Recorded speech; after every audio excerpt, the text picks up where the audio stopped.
For breast reduction surgery, and actually for really pretty much all surgery, I would normally see patients twice before their operation.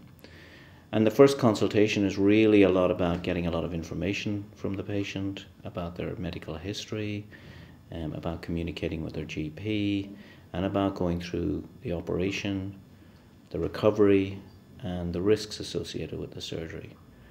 And the second consultation then is usually just about tying up questions and answers, and if they have any sort of issues that they want to iron out before their operation, and we arrange then to get the patient photographed. And between those two consultations, I would tend to send patients, or I always send patients, additional information like information leaflets, and I would give them websites to go and visit, so that they can get more information, so that when they come back for their second consultation, they can then ask more detailed and questions and get more information that is appropriate to their particular needs. And that tends to work quite well, and I think doing that really helps inform the consent process, which I think is really important for patients. And I find that very helpful, and I think the patients find it helpful as well.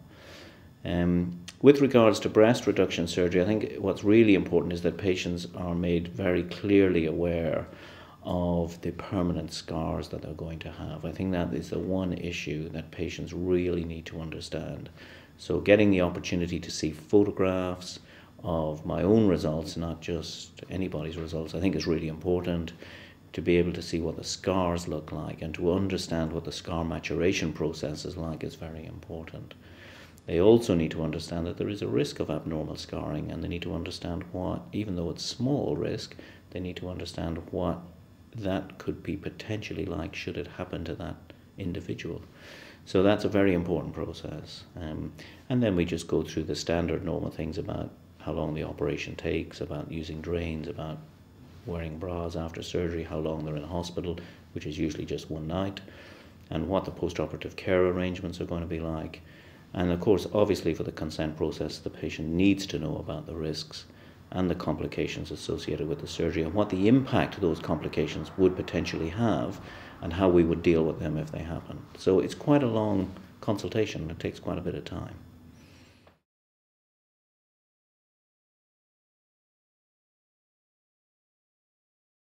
The breast reduction operation itself usually takes about 2.5 to 3 hours. It's done under general anaesthetic. The patient is usually admitted on the day of surgery. We usually do certain things to make sure we reduce any risks of things like clots in their legs when they go to theatre, because it is a relatively long procedure. Surprisingly, most patients are usually very worried that it's going to be a painful procedure, but it's actually not a particularly painful procedure, and we do certain things to make sure that they're quite comfortable when they wake up. I still use drains, one on each side. I know some of my colleagues don't, but I still do that for breast reduction surgery because I tend to use a lot of infiltration fluid when I do the operation, and this reduces bleeding very significantly, and it also makes the operation very comfortable for the patient after surgery because I use a lot of local anaesthetic in my infiltration solution. So as a consequence of that, there's always some fluid that I would prefer not to have within the breast after surgery, and I find it helpful to have that fluid drained out. So I take the drains out the following day, and the patient then has their bra fitted, and then they go home. And then I review them again, usually a few days later, just to make sure that they're not having any problems, check the wounds, retape the wounds. I don't really sort of put very strict restrictions on patients after surgery, but obviously there's a lot of common sense around how they need to behave after surgery. I usually fit them with waterproof dressings so that they can have showers and stuff afterwards, so patients usually find that more comfortable. And so it's a pretty straightforward process.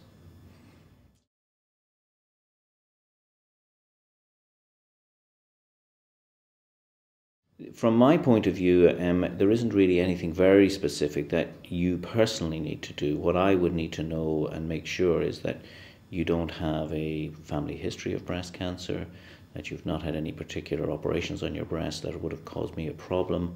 If there were issues around a breast cancer risk, I may want to get a mammogram done before your operation and make sure that everything is okay. If there were any questions around that, I would get you assessed by a breast cancer specialist before we would do the operation. Having said that, the number of times that we need to do something like that is very small. The vast majority of patients can go ahead with surgery without any very special kind of preparation. I don't particularly insist that patients take arnica. I know arnica is meant to be great for reducing bruising and things like that, but I don't really see it as an enormous benefit for patients. And certainly not for breast reduction surgery. I don't find it a particularly big issue. But if patients want to do it, I'm quite happy, and I do inform them about it. And the other thing I do like patients to avoid is alcohol within sort of ideally the week before surgery, certainly for a few days beforehand. I certainly do not like to do this operation on people who are actively smoking. So I would ask that the patient would make sure that they stop smoking for several weeks before the operation. And if there is any question that the patient is still continuing to smoke, I would be very reluctant to offer that patient surgery. So that's a very important issue from a preparation point of view before the operation. If the patient is taking any particular medication that could have any impact on the anesthesia, I would make sure that my anaesthetist is informed, and if there was any issues around that, we would make sure that the patient has a preoperative assessment with my anaesthetist. I ideally would like patients not to take medication that would be inclined to make their thin their blood or make them bleed. So aspirin and things like that, I would ask patients to avoid taking that for a couple of weeks before surgery. So there's a few things around that we would always discuss.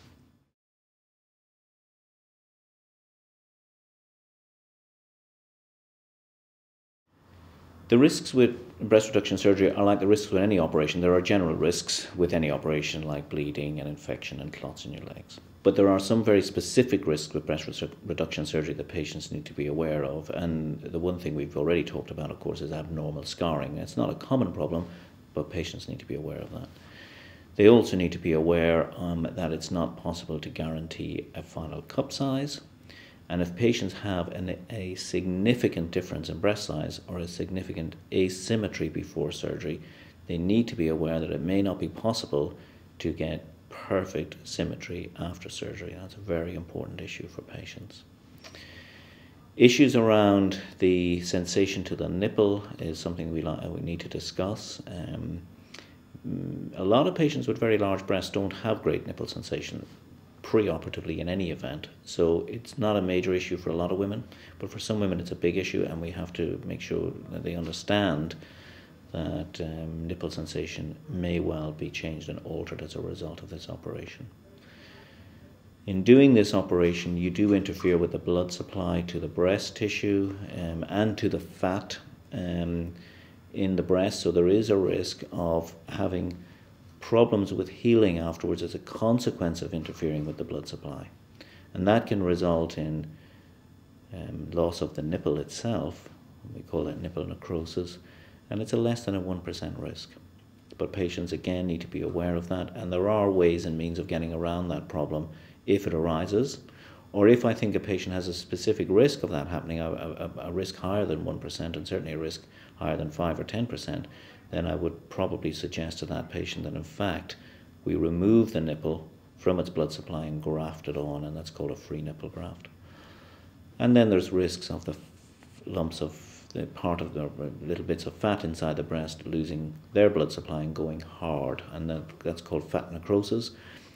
And that in itself is not usually a big problem if it's a small area, but for some patients obviously it's a big worry if they find a lump in their breast a few weeks after surgery.